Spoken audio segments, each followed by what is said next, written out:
Hi, welcome back to Don't Be Strangers, a podcast and community against adult loneliness. I'm your host, Xinyi, and I meet my guests for the very first time while recording. So if this sounds fun to you, please consider guesting as a future co-host. So today we are speaking with my friend Larry, and I don't want to spoil too much, honestly, but I'll give you a little highlight on the topics that we talk about. We recorded this mid to end of January. And so we talk a little bit about our 2023 accomplishments. I was really interested in learning the details of Larry's move from like the suburb area of LA to Dallas because he did it like within the past year or so, and we met within Dallas in his like pursuit of making new friends in his new city. So his pro tips for moving, picking up your life and like moving to a new place, where and what is the idea of home? This is something that I often struggle with, being very nomadic. Career chaos. This is actually related to Larry's move from to Dallas. What types of people are we drawn to? And then the very big pet peeve of mine, one-sided conversations. So without further ado, let's get into it. I'm Larry. I am Xinyi's friend. That's it. No longer a stranger. Yes, okay, fine. I'll give the listener some context. So I do events, right? Like Don't Be Strangers as like a community and podcast against adult loneliness. We do events in Dallas because that's my home base and that's where I feel like I have the most power in terms of like connection in setting up events. And so I first met Larry through a conversation game night that we regularly host on a monthly basis. And now Larry actually helps host some of these conversation game nights. So yeah, we're no longer strangers. No longer. Through and Yes. through the exact platform that you made it for. So, you Yeah. Right, know, kudos to you exactly. twice. I did want to know, um, at one of the game nights, ironically, a lot of the questions were centered around like last year.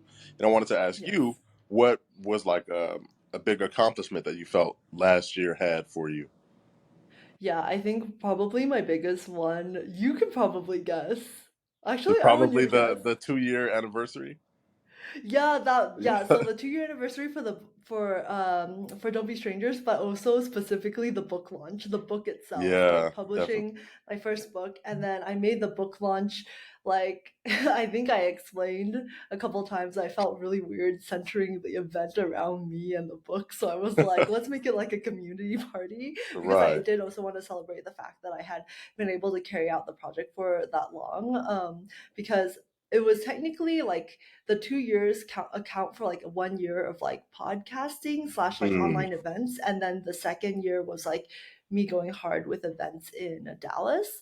So okay. that's like the 2 year mark of Don't Be Strangers.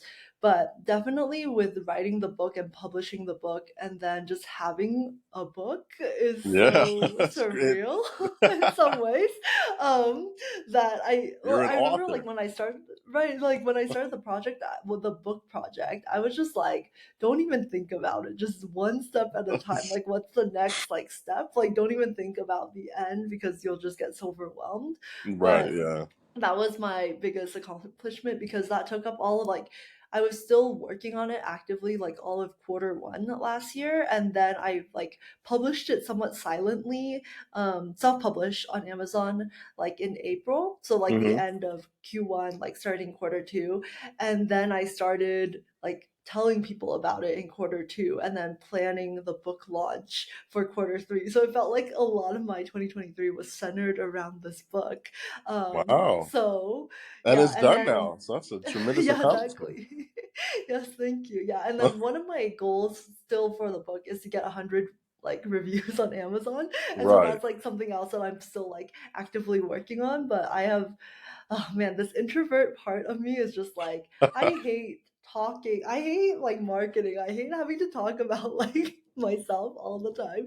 Like, Right. what I love about Don't Be Strangers is that I get to talk to other people. So, like, my natural state is just asking questions. It's just like listening, letting you talk, and like making you feel really engaged because I'll just keep hitting you with some questions as I was like mentioning before I hit record.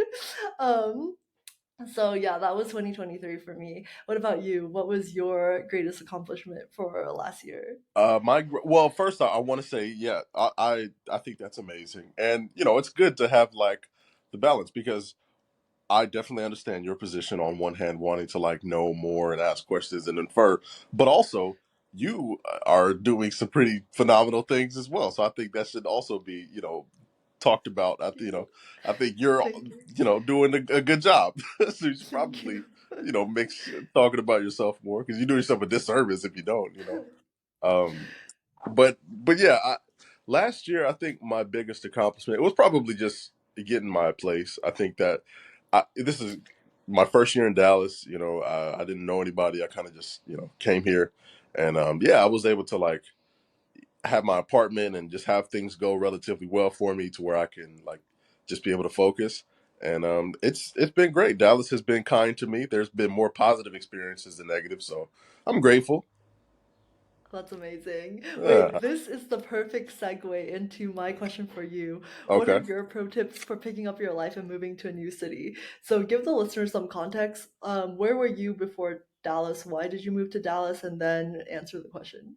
Yeah, definitely. So, before Dallas, I was in Southern California, just outside of LA. It's like kind of like the DFW, where it's like a metroplex. There's a bunch of cities instead of just two big ones. But it's called the Inland Empire. It's like just outside of LA. I moved from there and I came to Dallas for a radiation therapy program.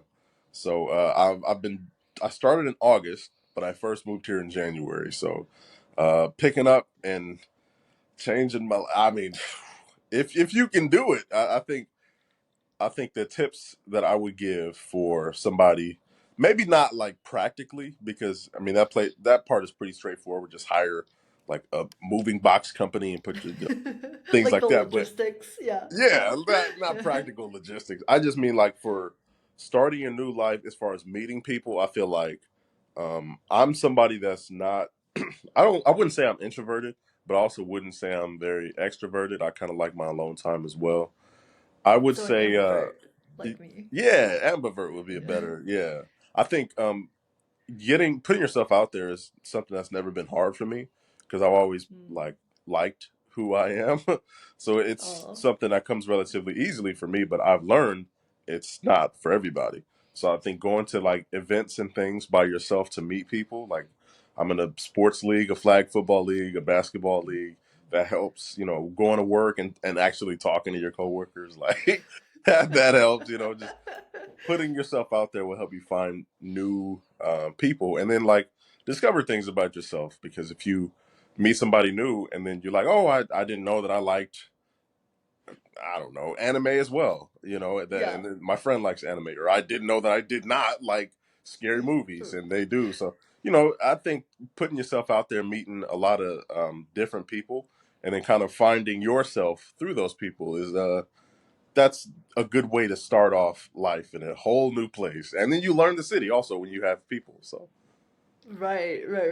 Yeah, I'm totally on board with everything that you're saying. And I also love that, like, as you were talking about meeting a diverse group of people to like yeah. learn who you are, that's like also like a core value of Don't Be Strangers too, which is like personal development and it's like having Okay. self-awareness instead of just like going around meeting people and just being like, I don't like you. I don't know Yeah. why, but like I mean, you like the color blue and I hate the color blue, so like I guess we Yeah. can't get along. But like you're saying like in those circumstances, and that's a very elementary example obviously, Well, but yeah. but like in that scenario you're saying like beyond just saying like I don't like this person, it's actually extracting like and pinpointing down like what it is it about this person or like what it is about their activity, not even like the person, like Right. that you are identifying or disidentifying with, and then using that as information to understand yourself and being Yourself. like Yeah. I never realized that I didn't like the color blue. But like through this Right. conversation with this person who's like obsessed with this color, I realized that, you know, and it's not even to say that you don't like this person, but it's helping you understand who you are and where you stand on a certain Exactly. statement, yeah, or I idea. had a conversation with one of my friends. It was just his birthday, and we celebrated his birthday. I played flag football with him, and he was on the team. But he was talking to me about, I think it was uh, some kind of genre of movie, action thrillers. And through talking to him, I hadn't, I like, psychological thrillers and like scary movies, but through talking to him, I was like, this sounds terrible. He was very happy and like encouraged. I like that he liked it. But for me, I was like, this is awful. I guess I don't like this genre of movie. Through talking to him, I was able to learn Wait, that, so So that would be like Marvel, like action no, superhero because stuff, I right? love No. I love Marvel movies, Oh, but okay. So action then thriller would what be is like this? what, like Taken, where Oh. there's like a lot of there's it's kind of like scary action movies, basically. Well, Oh. Taken probably wouldn't be a good I example. was like, Just isn't that like gory, a, maybe like Saw. oh, oh, Yeah, oh. like But Saw. you're good with horror, Yeah, but I not think with Talk to Me was a very good movie. I don't know if you've seen that. They no, have like no, I haven't. okay. Let me see. Evil Dead Rise. Did you see that? No, You I'm like probably so also don't like scary uncultured. movies. No, I don't like scary That movies. makes sense. That No. makes a lot of sense. Yeah. Okay, I'll tell you what my issue is with scary movies. Is I get so invested. Okay, first of all, the protagonists always make dumb decisions, right? And And like always. it's just so much stress for me to have to like watch them do these dumb things, and they're like, ugh, like what's behind that door, and I'm like, just Let me freaking look. leave, right? Like why, like haven't you seen all the weird things that's already been happening, like why, like do you not care about your well-being essentially, right? Yeah. So that's like frustrating, and then you spend an hour, 2 hours, whatever, just investing in how dumb this person is as they continually like get themselves in like worse and worse situations, right?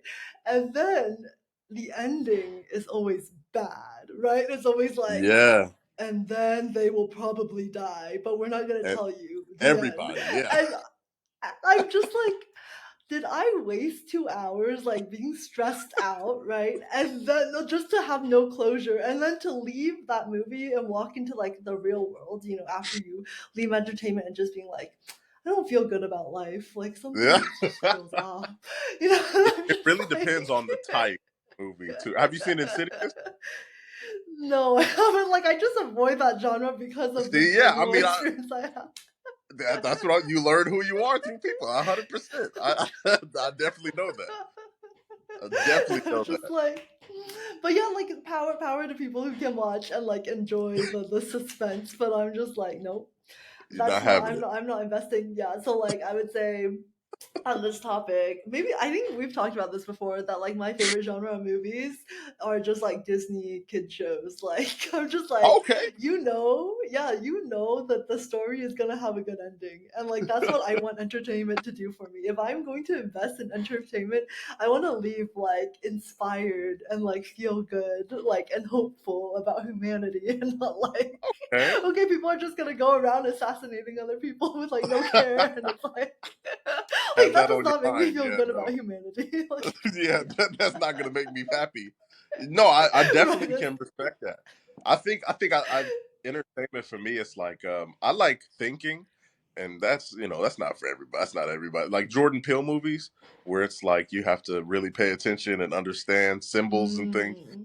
Yeah, but I understand that's an acquired taste. My sisters have told me many times, this is awful. Like we don't want to watch. Like, all right, fine, y'all got it. That's funny. Oh, But I will say I do love thinking. I do love thinking, but not in like the horror realm for the yeah. reasons, the aforementioned reasons.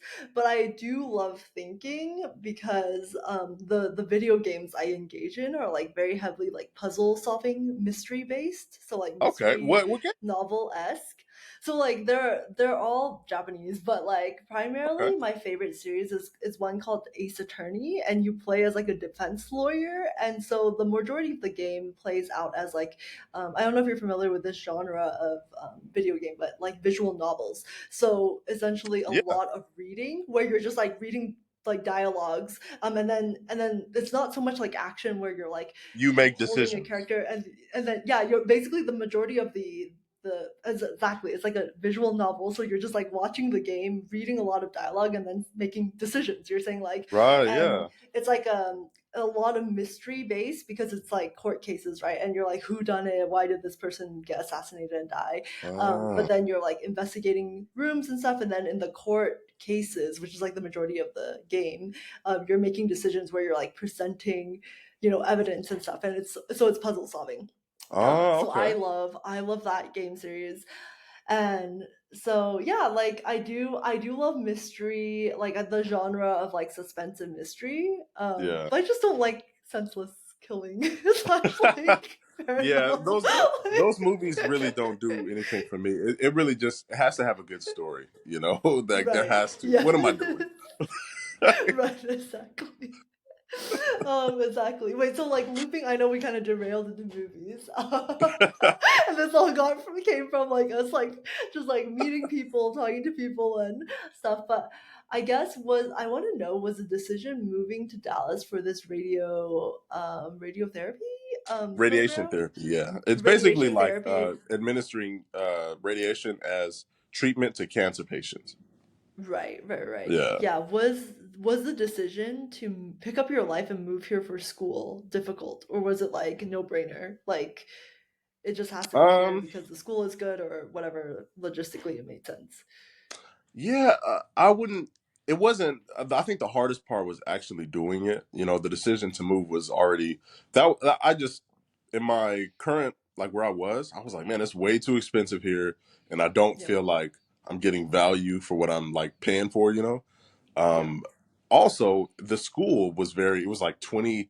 I think it was 22,000 when I first looked at it in my area, but here Yep. it's like 4,000 or something like that, and it's a much more livable area. Right. I could have also went to like Missouri or I seen another one in Kansas, but both of those places I was like, absolutely not. Like, there's no way I'm Right. gonna, for 2 years live Right. there. So, Dallas was like a happy medium. It was like, all right, Right. there's entertainment, there's somewhat of a nightlife. There's it's affordable and the school is good there. No problem. Yep. So I think putting the pieces together to actually choose Dallas was easy, but the actual moving, like the follow Yeah. through part was hard. That it's like, oh, now I actually have to pick my life up. I wanted to know. So you are. I know you told me about Tokyo, and I Yeah. also know that you're currently in Mexico City. So I wanted to know, like, where's somewhere that you're like. Well, this is kind of like a two-part question. First, do you believe that home is like what is your definition of home? And then two, where do you feel the most home at, like location wise? Like, right, yeah.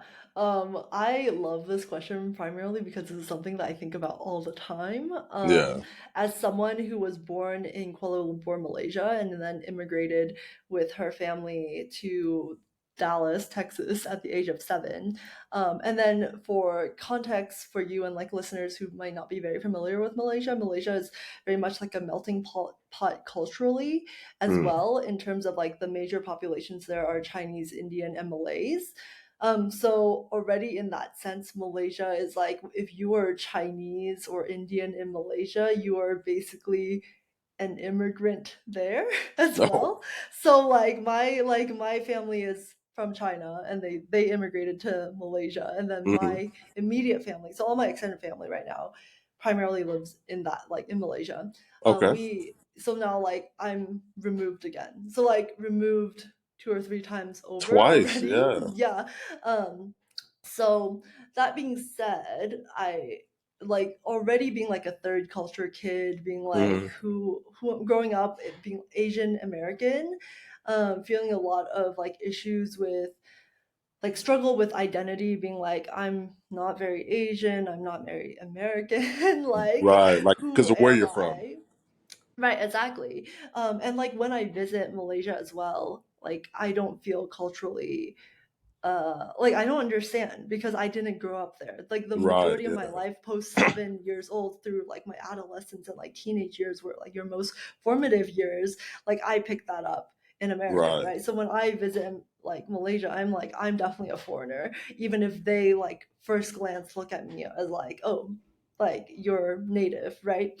um so feeling that struggle out, I would say that due to this, I'm always like, what is home? What does home even mean? right, Um, and that's I think this this in along with like my curiosity for like learning about other people's lives and interest in culture and travel, and like language learning overall is the reason why I am a digital nomad, because I don't feel at home in most places. right, But at the same time, it makes me feel like maybe I just feel comfortable being like a global citizen. Like maybe I just feel comfortable being an earthling and yeah, just being part of Earth rather than like identifying with any like particular, even I would say like even any race, or like yes I look Chinese, right, hmm, from like the outside, or like Asian, and so therefore like because of my upbringing and such, like I have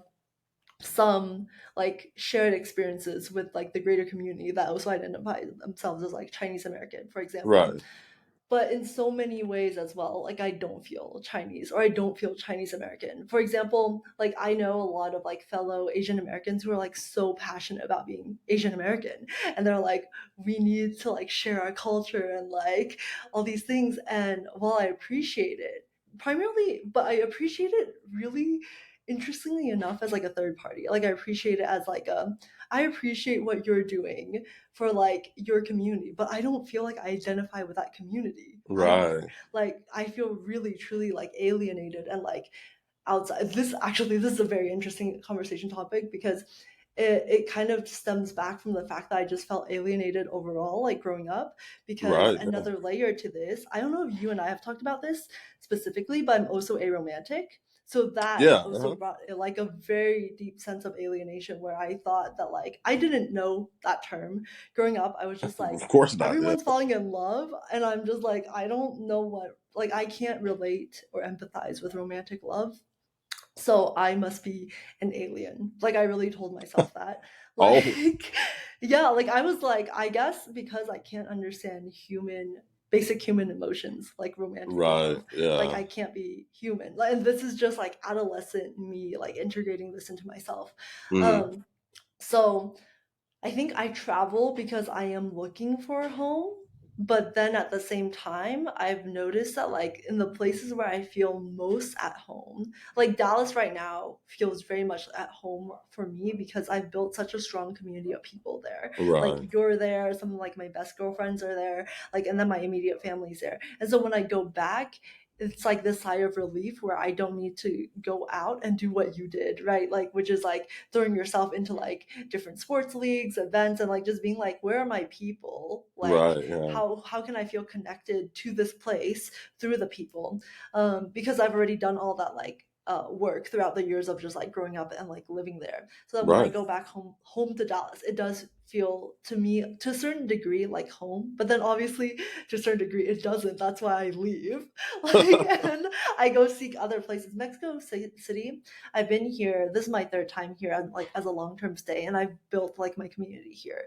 And okay, so every time I meet up with friends and stuff, and like I'm about to leave again, they're like, "When are you coming back?" So again, that also makes me feel like home. Like when right, I come yeah, back, I don't have to go and like join random events. I can just hit up these specific people and be like, "Hey, I'm back in town. Like, let's hang out." And it's like as easy as that.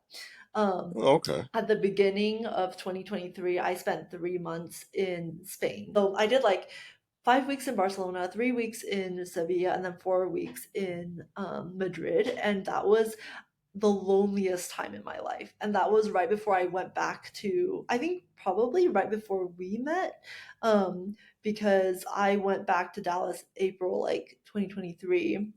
Um, and at that point in my life, I think it was because I was moving so much that I barely had any time to like meet anyone. So like I would be Right. going to like workout classes and just trying all the things, right? Searching for events.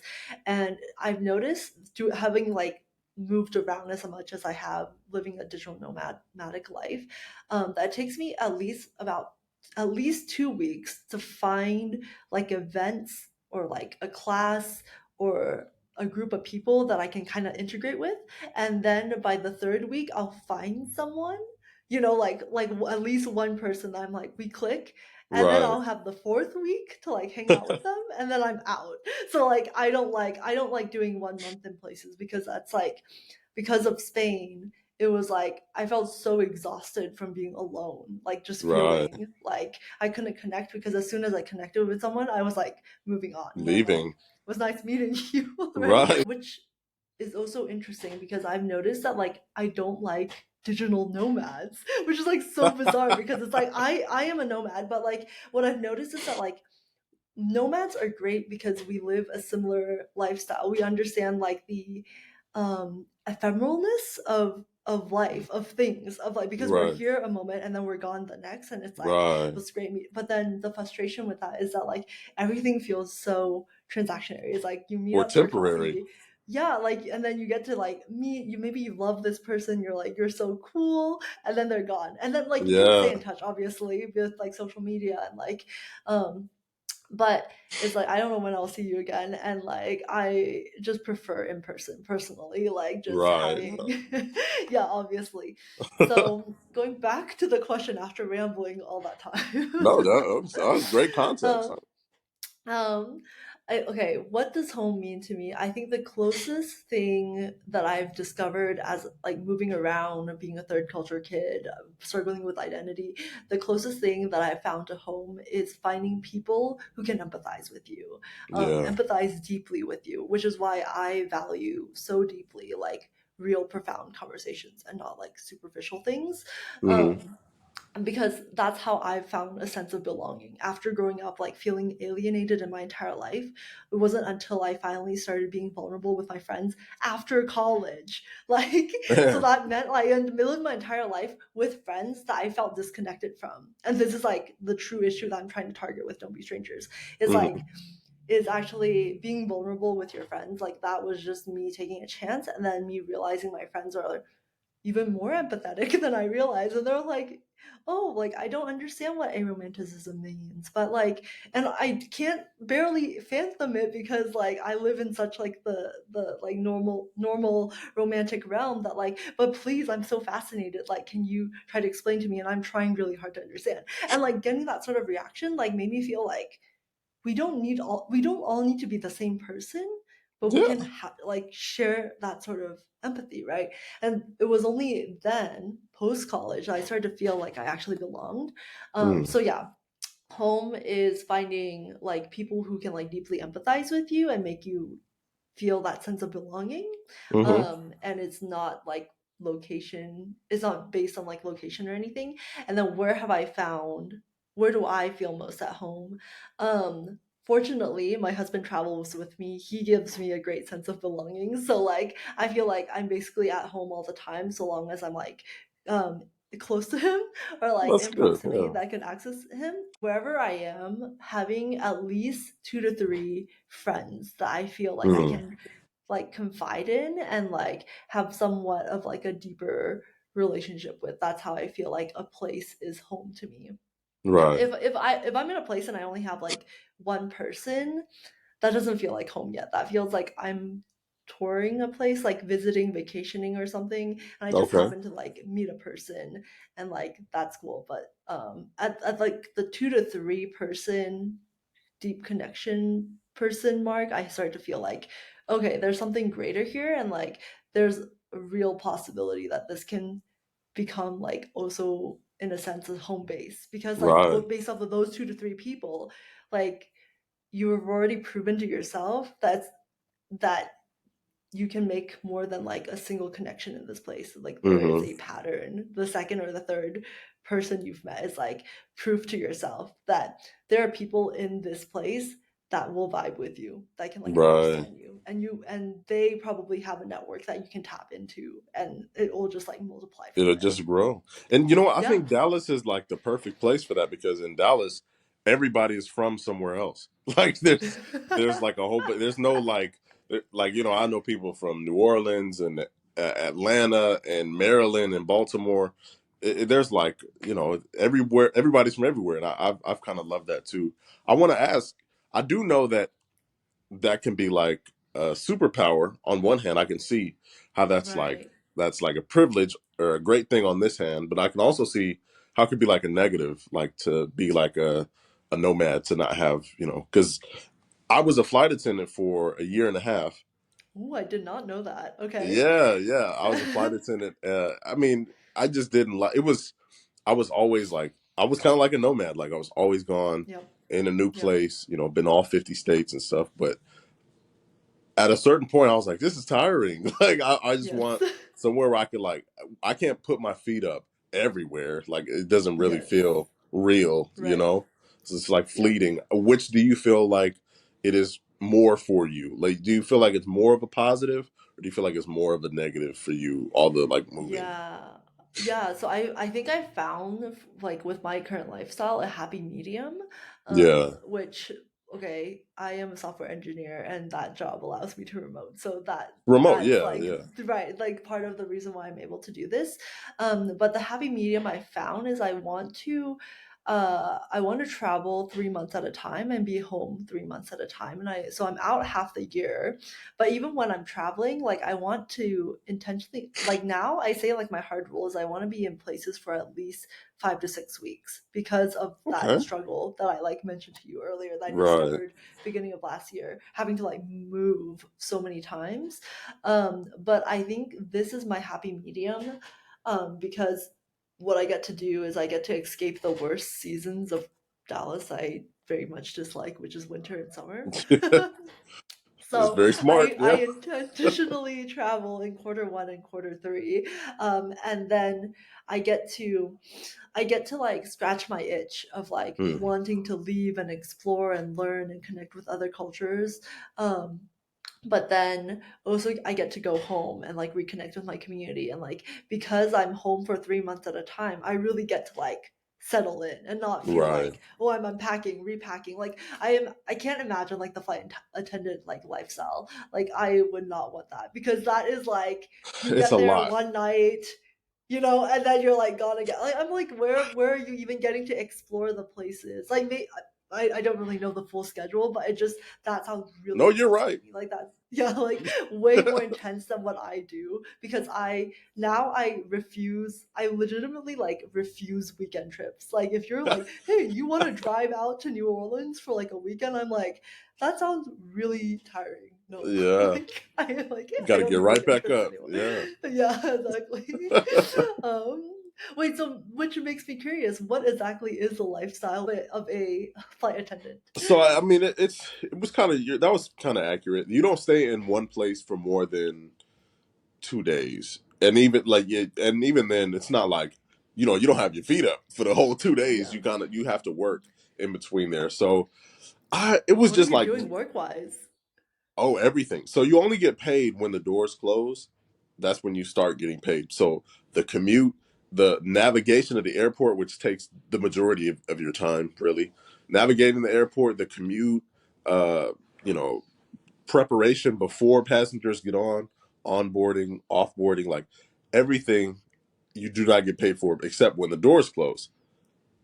Oh wow. So I did not there's know that. yeah, there's that aspect, but it feels like you're doing more work because you are, So even getting to the hotel, unpacking your bags, like relaxing for that 6 hours that you can sleep before you have to get back up in the morning, like yeah, it's very tiring. And then most of the time, I'll say you're gone 4 days out of the week, Yeah. and then that fifth Right. day, you can come home the fifth day, probably put your feet up for 2 minutes, and then prepare because what do you have 2 days at home and eat right back on the road again or in the sky. Oh my god. So it was just it's not for me. It's not worth it because I like a little bit more stability. Like a Yeah. little bit more predictability with my schedule, so I can like plan things and have downtime. But Yeah. flight attendant life is kind of like every day is an adventure, Yeah. and that Yeah, works that for sounds like some personalities, but not right. mine. Right. How did you get into that role? What did I do? I think during 2020, like during COVID, I was at home obviously, and I just felt so cooped up. Like working from home was awful. I need my What were you doing workspace at that to be. time?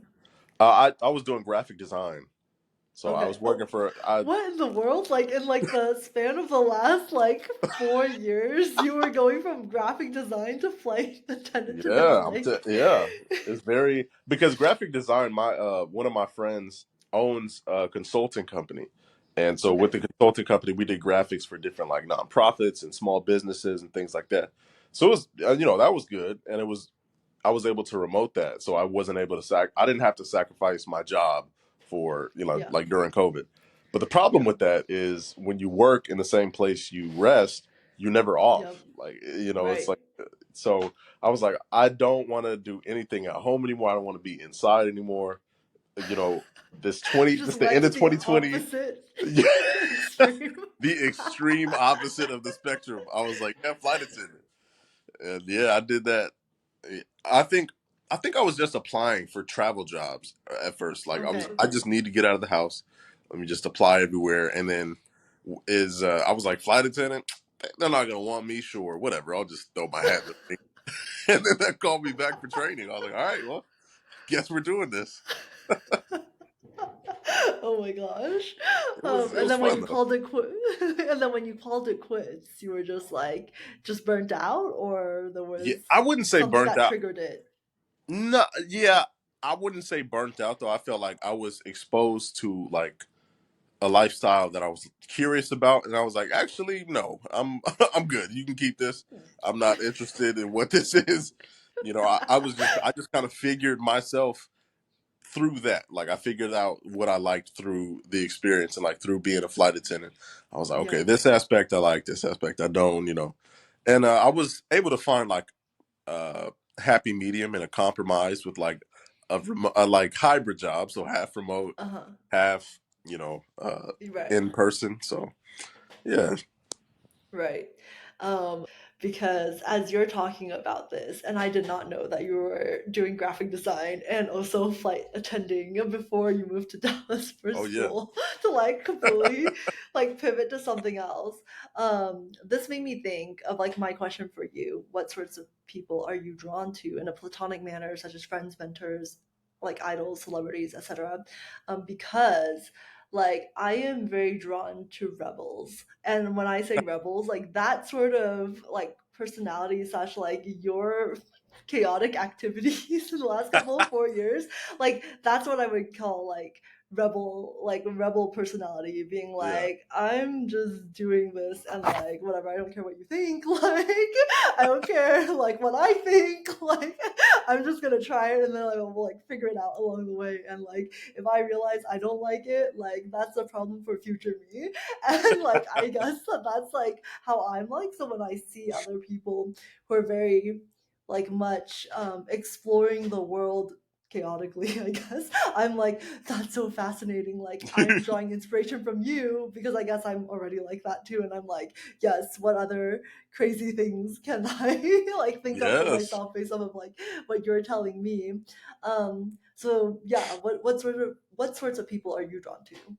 I would say people that are like authentically themselves. It doesn't. I don't think it necessarily has a face because I have friends that are very like me, like non-conforming, make their own way. Mm, And I yep. obviously I can respect and appreciate that because that's very similar to me. But also I have friends that are very like rule driven. They're very like Mm, I don't know, kind of traditionally minded, more conservative in nature, not yeah. necessarily politically, but like conservative in nature, more like um, reserved. I, I wouldn't say necessarily like the opposite. of, Yeah. like what I would consider myself to be, but I would just say genuinely themselves, because I have like Yeah. such a wide range of very close friends. You know, Yeah. I don't think it just has a face. It would just be, you can tell when somebody like loves who they are and kind of is enjoying Yes. their life, and Yeah. that I think is what I would be like attracted to. Like, oh, this person is genuinely themselves. Even if I don't agree, I can still appreciate them Right. for who they are. You know. Right. Yeah. Yeah. Yeah, so it'd Yeah. be hard to put like a name to that though. But I will say I feel like I have expanded my, chaoticness as of recently. I think COVID really gave me an understanding of like how fleeting life is, like mortality. And I was like, holy Yes. shit, I kind of gotta do more things, like get on the horse. I got a lot of things that I want to do. I have to make these Right. things happen. Like it made life real for me. So, I was like, Yeah. okay, career change, or what do I, Right. let's calculated risks. Now Right. let's point that out. Right. But Yeah. but yeah, I was kind of I'm always uh I guess I'm always more willing to try new things now as opposed Yeah. to how I feel before.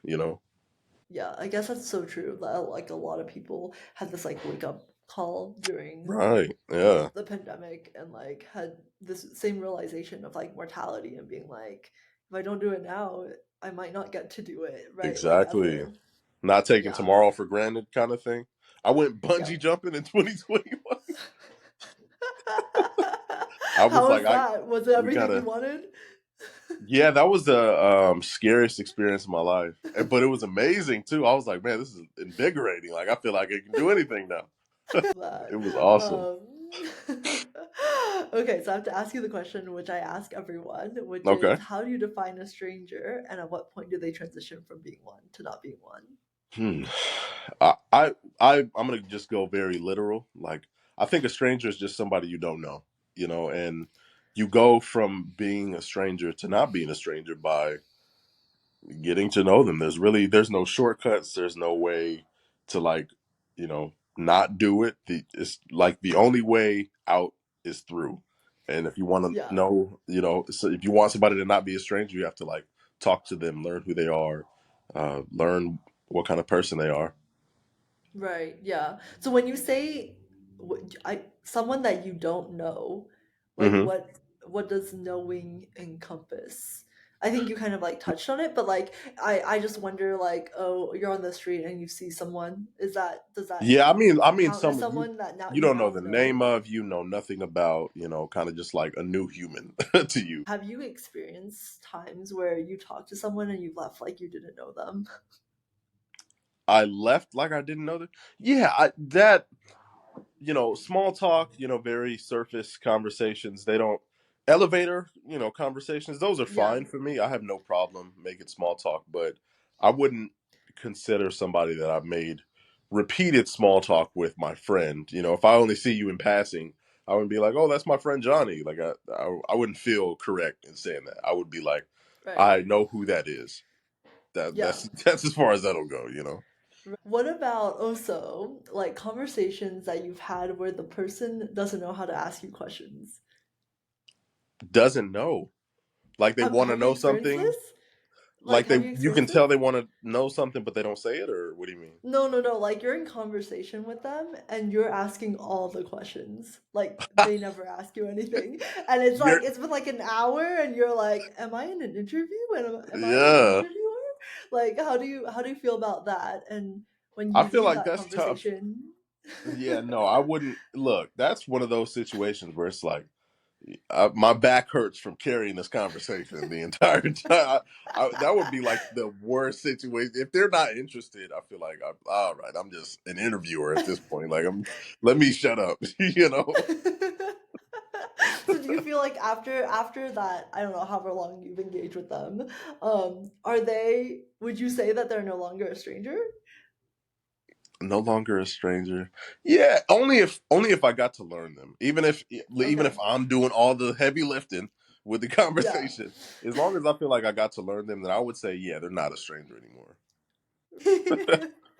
I'm just curious because it's like one of my pet peeves when people cannot even ask and you. I'm like, you literally Yeah. don't even need to think of the question because You're I'm not even thinking all the interested. questions for you. Yeah, but like you can't even just like I'm like, how's your day? And you're like, great. And then I'm like waiting for you to say and you, but then it just like stops. I'm like, okay, what did you Yeah. Or do? if not, and you at least elaborate. Like at least try to do add more. You can't just great. Thank you so much, Larry, for such a fun conversation. I honestly had such a blast just editing it, and honestly, I always do. That's the reason why I keep going with the podcast itself. But if you want to connect with Larry, I'll leave all his socials, and he has both a YouTube and an Instagram. I'll drop that in the description below so you can easily find and say hi. He is very friendly, as you have probably noticed through the conversation. And since we recorded while I was still in Mexico City, I have now moved to Puerto Vallarta, which is on the west coast of Mexico. And primarily, I moved here for the Healing Girl retreat at the end of March, which has since been canceled. If you're on the newsletter, then you would know that basically nobody signed up, which is fine. Like things happen. I think maybe I just didn't do a very good job of announcing it with enough time in anticipation because I did start announcing it about 6 months in advance, but a lot of my friends, like when I told them about it later, like within the past month or two, they were like, wait, what is this? I haven't heard of it. And was thinking to myself, I thought I'd been talking about it enough. So you live and you learn, and it's okay. And while I am a little bit bummed because it was part of like my goals for this year to experience hosting a retreat, I think that, the act of trying taught me so much. It taught me about the organization, the what is required to kind of like set it up and get it going. And next time I'll just do a better job with marketing. So no foul, no harm. But that being said, it kind of sometimes makes me think about the fact that like I am still running Don't Be Strangers solo. And at times when I'm going through personally, like in my personal life, a rough patch or like feeling dismotivated, demotivated, that the activity of Don't Be Strangers and in terms of like running it takes a dip. And that's natural if I'm doing it alone, but sometimes I think like, oh, and when you think about companies with like full blown, scalable teams, the company or the project keeps running even when life happens. And it makes me think like, well, I'm not a machine. Don't Be Strangers is a machine. I have feelings. Don't Be Strangers have feelings, I guess. And I don't know if that makes any sense, but this is how my brain works. But looping back to the topic of Puerto Vallarta, I am here for about a month, and the idea was to get a lay of the land before all the other girls came in.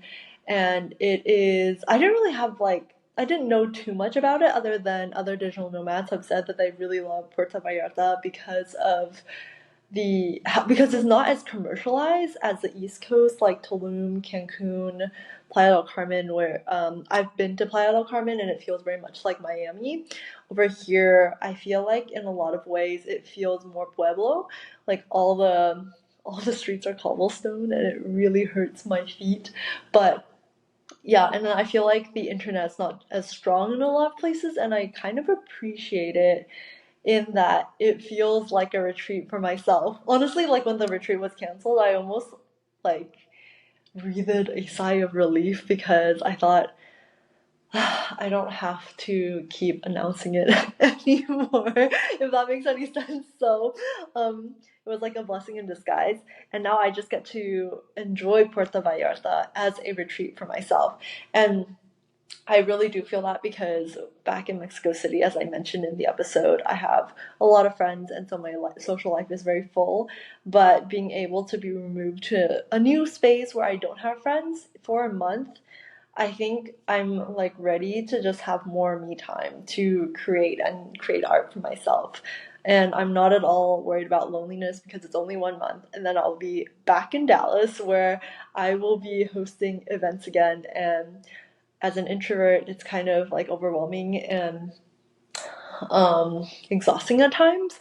But I know that's also like me hosting events in Dallas is temporary. So I'm just gonna make the most of my time to recharge and heal myself while I'm out here so that I can hit the ground running when I'm back. And when I'm back, I like besides all the normal like book clubs and conversation game nights that we'll already be hosting that's already been running while I've been out of town, I will be doing two book events for How to Talk to Anyone for Introverts, the book. If you want a free copy of this ebook, I am still on a mission, as I mentioned, to get 100 reviews, and I will link the information for that so you can get a free copy in exchange for an honest opinion on Amazon. I would really appreciate it. But yeah, I am what was I trying to say here? Two book events for How to Talk to Anyone for Introverts. They are gonna be on, I think, I know Saturday, 4:20 at 2 p.m. In Richardson, and then the other one is like the Sunday right before, like pulling up a calendar to see, would be 414 in the flagship Half Price Books off of Northeast Highway. Yeah, so I'm already thinking about it. And there's also this like She Heals Women's Expo that I'm hosting. Well, more like Dallas Book Tribe and Boss Lady Rocking are collaborating to host, and I'm going to be helping out with a panel discussion there. And I need to prepare like a table. Um, I've never really done like these vending events, if you know what I'm talking about, like art fairs and stuff where you have a table. And I haven't done one before, so I need to prep for getting things like ordering things to cover a table, having like extra copies of our conversation cards and book ready to like vend, I suppose. And it'll just be like a fun and exciting new experience for me. Also with the paneling thing, I would love to get more into speaking gigs this year. And I would love to know like what were some of your accomplishments from 2023? Like what are you looking forward to this upcoming year? And what do you do to recharge? Because I have a lot of time out here in Puerto Vallarta, and I'm really focusing on healing myself and recharging for myself. So I'm pretty sure I'm gonna go hit the beach after I get off of this, and you know where to find me on the socials at Don't Be Strangers. You can write to me. Oh, I just launched a new website, don'tbestrangers.club. It's the same domain. I'm not very good at remembering like what I've done, but trying to like slow down and celebrate my small wins. So check out the new website, don'tbestrangers.club. Write to me on Instagram at don'tbestrangers. And then if any of the emails that you get through our newsletter, if you've signed up for it, which you can also sign up for it on the website, if you reply to those emails, like I'll get it and I'll read it and I will write back to you. So I hope you have an amazing rest of your day, night, whatever time it is, wherever you are.